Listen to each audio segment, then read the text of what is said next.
Right, working on Z6100.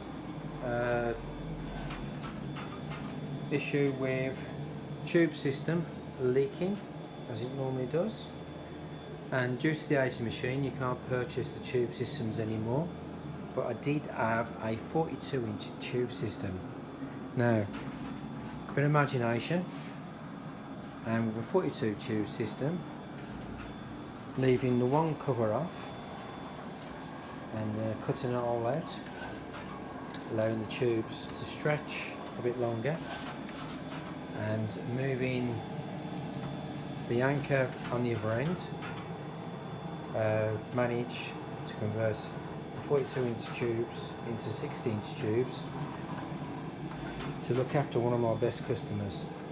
So nice little tip there for engineers out there, maybe customers as well. If you need a 60-inch tube system replacing on a 60-inch machine and you only got 42 or fine 42 out there, second hand or new, you can get back up and running. Nice 370 there as well, which I look after only a month ago doing some service work. Thank you for looking.